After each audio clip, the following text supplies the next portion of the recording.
Hello friends, अडानिया education academy के इस YouTube channel पर एक बार फिर से आपका स्वागत है। जैसा कि हम पिछली क्लास के अंदर पार्ट्स ऑफ स्पीच से हमने शुरुआत की थी और हमने धीरे धीरे नाउन, प्रोनाउन, वर्ब, एडजेक्टिव और एडवर्ब के बारे में हमने कुछ समझा, कुछ सीखने का प्रयास किया। इसी क्रम के अंदर पार्ट्स ऑफ स्पीच के अंदर छठा जो शब्द आता है अपना, वो होता है प्रेपोजिशन। अब प्रेपोजिशन क्या होता है कि इसके नाम से ही जैसे कि हमें पता चल रहा है, प्री यानी पहले और पोजीशन यानी स्थिति, कि इस वाक्य में किसी भी नाउन या प्रोनाउन के पहले ऐसे शब्द लगते हैं जो उस नाउन की दिशा, दशा, स्थिति या समय के बारे में बताते हैं। ऐसे शब्द हमारे प्रीपोजिशन होते हैं। डेफिनेशन देखेंगे कि अ वर्ड और अ फ्रेज, कि एक शब्द या फिर एक फ्रेज मैंने बताया था जैसे कि शब्दों का एक ग्रुप होता है जिसमें वर्ब नहीं होती, कहने का मतलब उसे कहते हैं हम फ्रेज। तो ए वर्ड और ए phrase that is used before a noun और प्रोनाउन, कि शब्द या शब्दों का समूह जो किसी नाउन या प्रोनाउन से पहले लगता है, क्या काम आता है? टू शो, यह बताने के लिए कि उस नाउन का प्लेस क्या है, टाइम क्या है या डायरेक्शन क्या है, मतलब स्थान, समय और दिशा के बारे में बताता है, इज कॉल्ड प्रीपोजिशन। उसे हम प्रीपोजिशन कहते हैं। अब इसी प्रीपोजिशन को हम कुछ एग्जांपल्स के माध्यम से हम थोड़ा सीखने का प्रयास करेंगे।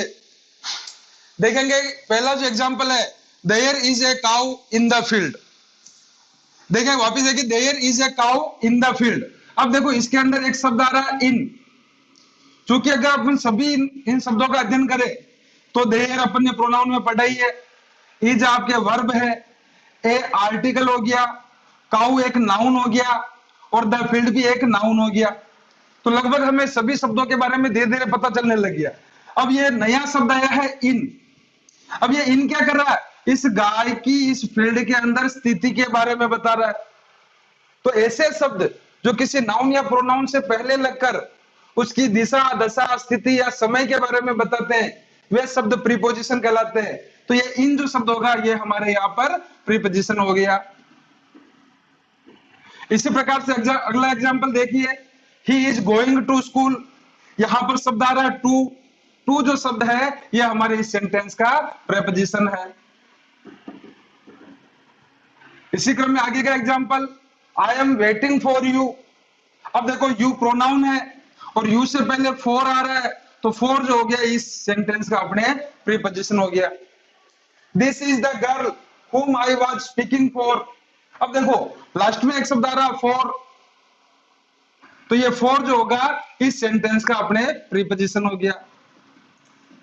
अब यहां से एक बात हमें और सीखने को मिलती है कि जो प्रीपोजिशन जो होती है ये नाउन या प्रोनाउन से पहले भी लग सकता है या फिर वाक्य के अंत में भी लगता है, लेकिन कार्य प्रीपोजिशन का ही करता है। तो ऐसे शब्द जो नाउन या प्रोनाउन से पहले लगते हैं या किसी भी नाउन की दिशा, दशा, स्थिति या समय के बारे में बताते हैं, वे शब्द प्रीपोजिशन कहलाते हैं। जैसा कि दोस्तों आपको प्रीपोजिशन का मतलब पता चल गया कि ये पूर्वसर्ग या संबंध बोधक मतलब शब्द से पहले जुड़ते हैं तथा किसी भी नाउन की स्थिति के बारे में, दिशा के बारे में या उसके समय के बारे में बताते हैं। अब इस प्रीपोजिशन की वाक्य में स्थिति क्या होती है? तो इसे वाक्य में नाउन प्रोनाउन से पहले या वाक्य के अंत में भी लगा सकते हैं। जैसे कि हमने पहले एग्जांपल के अंदर इनको देखा था कि ये तो नाउन या प्रोनाउन से पहले लगेंगे या वाक्य के अंत में भी इनका प्रयोग किया जा सकता है। अब करेक्ट यूज ऑफ प्रीपोजिशन, सही उपयोग क्या होता है प्रीपोजिशन का, तो समझेंगे कि अधिकांश इंट्रांजिटिव वर्ब्स, मतलब कि अकर्म क्रिया, ऐसी क्रिया है जो अपने साथ ऑब्जेक्ट नहीं रखती है। अपन ने पढ़ा ट्रांजिटिव और इंट्रांजिटिव वर्ब। तो अधिकांश इंट्रांजिटिव वर्ब्स जैसे कि बिहेव, लिसन, वेट, रिप्लाई के बाद प्रीपोजिशन आता है। जैसे कि she was looking at me, तो यहां पर लुक जो है एक इंट्रांजिटिव वर्ब है, तो इसके बाद में एट का प्रयोग किया गया है। एट जो है वो प्रीपोजिशन है। इसी प्रकार please listen to me, listen के बाद में टू आ रहा है, तो ये भी अपना एक प्रीपोजिशन होगा। अब दूसरा जो इसका उपयोग है, पहला तो हो गया इंट्रांजिटिव वर्ब के बाद में इनका प्रयोग किया जाता है, दूसरा है ट्रांजिटिव वर्ब, मतलब सकर्मक क्रिया के बाद ऑब्जेक्ट आता है। क्योंकि अपन ने पढ़ा कि सकर्मक क्रिया अपने साथ ऑब्जेक्ट रखती है, कर्म को रखती है, तो सकर्मक क्रिया के बाद ऑब्जेक्ट आता है। अतः इनके बाद प्रेपोजिशन का जो उपयोग है वो सही नहीं है। देखो जैसे कि आप एग्जांपल देखेंगे, Vijay answered to all the questions. अब देखो आंसर्ड जो है एक तरीके से ट्रांजिटिव वर्ब है, तो इसके बाद में ये टू का जो है ये उपयोग सही नहीं है। यहां पर अगर टू का प्रयोग करेंगे तो ये प्रेपोजिशन का उपयोग गलत होगा। आई नीड ऑफ इट, तो यहां पर एक शब्द आ रहा ऑफ। ऑफ जो है, चूंकि नीड जो है अपनी ट्रांजिटिव वर्ब है, तो इस कारण से यहां पर ऑफ का उपयोग भी गलत होगा। यहां पर ऑफ का उपयोग नहीं किया जा सकता। तो यह है उनकी स्थिति कि इंट्रांजिटिव वर्ब के बाद प्रीपोजिशन का उपयोग किया जाता है और ट्रांजिटिव वर्ब के बाद में प्रीपोजिशन का उपयोग ज्यादा सही नहीं है। तो दोस्तों प्रीपोजिशन जैसे कि बहुत सारी होती है, तो एक एक करके हम इनका थोड़ा उपयोग समझने का प्रयास करेंगे कि कहां पर कौन सी प्रीपोजिशन का उपयोग होगा। तो पहली जो हम दो प्रीपोजिशन ले रहे हैं कंपैरिजन के माध्यम से, तुलना के माध्यम से इन दोनों का हम अध्ययन करेंगे। पहली है अपनी एट और दूसरी है इन। एक एक नियम को पढ़ेंगे और इनको समझेंगे कि एग्जैक्ट पॉइंट ऑफ टाइम, अगर कोई फिक्स्ड समय हो तो वहां पर हमें प्रीपोजिशन के रूप में एट का प्रयोग करना है। जैसे कि at 6 o'clock, at this moment, मतलब एग्जैक्ट टाइम आता है तो वहां पर हम प्रीपोजिशन के रूप में एट का प्रयोग करते हैं। इनको देखेंगे मंथ्स और ईयर्स के लिए, तो महीनों के नाम या फिर कोई वर्ष हो तो उनसे पहले हमें इनका प्रयोग करना है। जैसे कि इन जून, इन 2010, मतलब कि मंथ और ईयर्स से पहले हम इनका प्रयोग करते हैं। और एग्जैक्ट पॉइंट ऑफ टाइम हो तो वहां पर हमें प्रीपोजिशन के रूप में एट का प्रयोग करना है। फिर दूसरा देखेंगे स्मॉल टाउन या विलेजेस के लिए प्रीपोजिशन एट का प्रयोग किया जाता है। छोटे कस्बे या गांव हो तो उनके नाम से पहले हम प्रीपोजिशन के रूप में एट का प्रयोग करते हैं।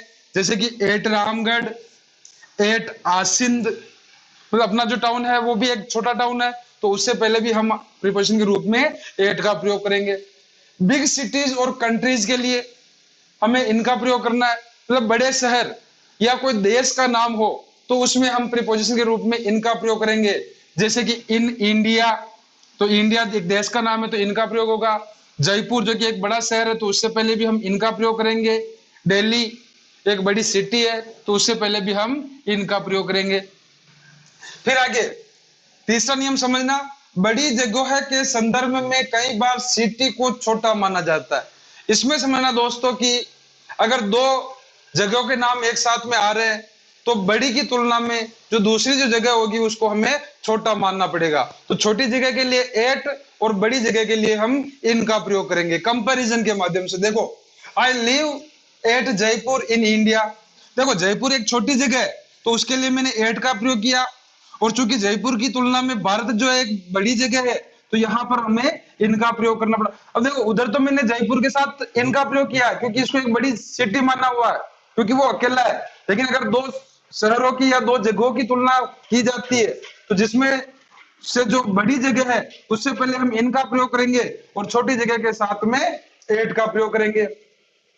फिर तीसरा जो इसका जो इनका जो उपयोग है वो है पोजीशन बताने के लिए, मतलब स्थिति के बारे में कि आप कहां पर है। और पोजीशन के अंदर हमें विशेष रूप से यह ध्यान रखना है कि ऐसी जगह जो बड़ी हो और उसके अंदर की ओर वो मतलब कि व्यक्ति पूरा कवर हो तो वहां पर हम इनका प्रयोग करते हैं। जैसे कि in the room, in hotel, in the field, इस प्रकार से पोजीशन यानी स्थिति बताने के लिए। अब कीमत दर या चाल की दर बताने के लिए प्रीपोजिशन के रूप में एट का प्रयोग किया जाता है। मतलब मूल्य बताना हो या कोई दर बतानी हो, चाल बतानी हो, जैसे कि car is running at 80 kilometre per hour, तो यहाँ पर 80 किलोमीटर पर आवर जो उसकी चाल है उससे पहले हमने प्रीपोजिशन के रूप में एट का प्रयोग किया है। जैसे कि मूल्य बताना किसी चीज का तो 8 RS 30 पर केजी, मतलब कि 30 रुपए प्रति किलो के हिसाब से, तो एट का प्रयोग होगा वहां पर भी। इनटू, अब देखो एट और इनके बाद में इनसे ही बनने वाली एक प्रीपोजिशन है इनटू, जिसका एक ही उपयोग होता है कि गतिशीलता बताने के लिए कि कोई वस्तु है वो अगर गतिशील है और के अंदर का भाव आता है तो वहां पर हम प्रीपोजिशन के रूप में इनटू का प्रयोग करते हैं। जैसे कि ही जंप्ड इनटू द वाटर, उसने पानी में छलांग लगाई। अब जैसे ही वो ऊपर से कूदेगा तो गतिशील होगा और अंदर की ओर जा रहा है, तो वहां पर हम इनटू का प्रयोग करेंगे प्रीपोजिशन के रूप में। इस प्रकार से एट और इन को हम मतलब कि इनकी तुलना करते हुए पढ़ेंगे तो हमें जल्दी समझ में आएंगे। वापस देखेंगे कि एग्जैक्ट पॉइंट ऑफ टाइम के लिए एट का प्रयोग किया जाता है, स्मॉल टाउन या विलेजेस के लिए एट का प्रयोग किया जाता है, बड़ी जगह के संदर्भ में अगर कोई जगह सिटी छोटी मानी जाती है तो वहां पर और छोटी जगह के लिए एट का प्रयोग करेंगे। कीमत दर या चाल की दर बताने के लिए भी हम एट का प्रयोग करते हैं। उसी प्रकार से मंथ्स या ईयर्स बताने के लिए इनका प्रयोग करेंगे। बिग सिटीज और कंट्रीज के लिए हम इनका प्रयोग करेंगे। पोजीशन बताने के लिए इनका प्रयोग करेंगे और गतिशीलता को व्यक्त करने के लिए हमें इनटू नामक प्रीपोजिशन का उपयोग करना पड़ता है या करते हैं। प्रीपोजिशन के इसी क्रम में जो हमारे अगली जो प्रीपोजिशन है ऑन, इसका मतलब होता है के ऊपर, और इसी की तुलना में पढ़ेंगे ओवर। ओवर का मतलब भी होता है के ऊपर। लेकिन दोनों का उपयोग करते समय क्या क्या इनमें भिन्नताएं हैं उनको समझेंगे। कि पहला जो उपयोग है जहां टच या स्पर्श पाया जाता हो, मतलब कि कोई चीज किसी चीज को छूती हो और किसी चीज के ऊपर होने का भाव हो, तो वहां पर हम ऑन का प्रयोग करते हैं। जैसे ये मार्कर है और ये मेरे हाथ के ऊपर की ओर है, तो मैं यहां पर ये कहूंगा the marker is on my palm, मतलब ये मार्कर जो है मेरी हथेली के ऊपर है। तो किसी चीज कोई चीज दूसरी चीज के ऊपर की ओर और स्पर्श करती हो तो वहां पर ऑन का प्रयोग करते हैं। जैसे कि the cat is on the table, बिल्ली जो है कहां है, टेबल के ऊपर है।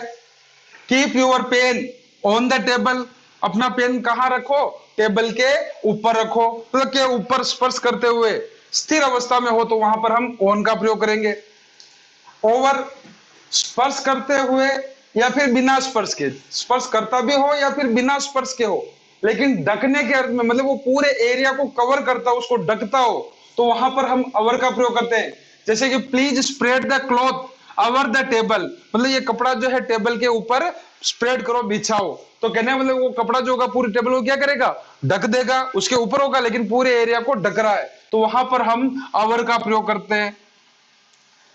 तो ढकने के अर्थ में अवर और के ऊपर अगर स्थिर अवस्था में है तो वहां पर ऑन का प्रयोग। दूसरा उपयोग देखो, डे एंड डेट से पहले, दिन और दिनांक से पहले हम ऑन का प्रयोग करते हैं। जैसे कि ऑन 26 जनवरी, देखो 26 जनवरी एक दिनांक है तो इससे पहले ऑन का प्रयोग होगा। ऑन मंडे एक दिन का नाम है तो इससे पहले भी ऑन का प्रयोग होगा। जैसा कि हमने पहले पढ़ा था मंथ और ईयर के नाम के अंदर हम किसका प्रयोग करते हैं, इनका। अब इसमें है मोर देन से अधिक के अर्थ में, मतलब कि किसी से ज्यादा की अगर हो या से अधिक का अगर भाव हो तो वहां पर हम ओवर का प्रयोग करते हैं। सलमान खान इज ओवर 50, मतलब सलमान खान जो है 50 वर्ष की उम्र से ऊपर है या 50 के ऊपर है, तो यहां पर हम प्रयोग करेंगे ओवर का। The plane is flying over the town, मतलब कि ये जो हवाई जहाज जो है कस्बे के ऊपर से उड़ रहा है, तो यहां पर के ऊपर अवर का प्रयोग होगा इस एग्जांपल में भी। आगे देखेंगे सब्जेक्ट या टॉपिक के संबंध में हम ऑन का प्रयोग करते हैं। अगर कोई भी सब्जेक्ट या टॉपिक के बारे में बता रहे हैं तो वहां ऑन का प्रयोग होगा। The book is on English grammar, मतलब ये किताब इंग्लिश ग्रामर पर है तो ऑन सब्जेक्ट या टॉपिक के ऊपर। दिस टॉपिक इज ऑन फुल्लन देवी, मतलब ये टॉपिक जो है किसके ऊपर है, फुल्लन देवी पर, तो यहां पर भी हम ऑन का। तो इस प्रकार से सब्जेक्ट या टॉपिक के लिए हम ऑन का प्रयोग करते हैं। अब एक नई प्रीपोजिशन आती है अपॉन, जो कि ऑन से ही बनती है और इसका मतलब होता है, इसका मतलब भी के ऊपर ही होता है, लेकिन यहां पर टच तो होता है, टच के साथ में मोशन यानी गति भी होती है। मतलब स्पर्श और गति दोनों का भाव हो और ऊपर की ओर जाता हो तो अपन अपॉन का प्रयोग करते हैं। जैसा कि पिछले अभी पढ़ा अपन ने कि नीचे की ओर अगर गतिशील अवस्था में जाता है तो वहां पर इनटू का प्रयोग होता है। इसी प्रकार से ऊपर की ओर अगर गतिशील अवस्था में जाएगा तो अपॉन का। A boy climbed upon the tree, एक लड़का जो है पेड़ के ऊपर चढ़ा, तो यहाँ पर के ऊपर मतलब ऊपर की ओर चढ़ रहा गतिशील अवस्था में, तो यहाँ पर हम अपॉन का प्रयोग करेंगे। इस प्रकार से और ऑन और अवर का जो प्रयोग हमने समझा है, इसको वापस एक बार देखेंगे कि जहां टच या स्पर्श होता हो वहां पर ऑन का प्रयोग होता है। दिनांक और दिन के नाम से पहले ऑन का प्रयोग करेंगे। सब्जेक्ट या टॉपिक से संबंध में भी ओन का प्रयोग होगा। और अगर टच और मोशन मतलब स्पर्श और गति एक साथ हो तो वहां पर गतिशीलता को बताने के लिए अब ओन का प्रयोग किया जाता है। ओवर के लिए स्पर्श करते हुए या बिना स्पर्श करते हुए। लेकिन अगर पूरे एरिया को ढका हुआ है तो वहां पर ओवर का प्रयोग होगा। मोर देन से अधिक के अर्थ में भी ओवर का प्रयोग करेंगे। प्रीपोजिशन की इसी कड़ी में जो अपनी अगली जो प्रीपोजिशन है वो है सिंस, और 8वें नंबर की प्रीपोजिशन है फॉर। इन सिंस और फॉर का हम तुलनात्मक अध्ययन करते हुए इनको सीखने का प्रयास करेंगे कि सिंस का प्रयोग जो होता है वो पॉइंट ऑफ टाइम के लिए किया जाता है, और पॉइंट ऑफ टाइम का मतलब होता है निश्चित समय, फिक्स्ड टाइम अगर है तो वहां पर सिंस का प्रयोग होगा। और फॉर का प्रयोग होता है पीरियड ऑफ टाइम के लिए।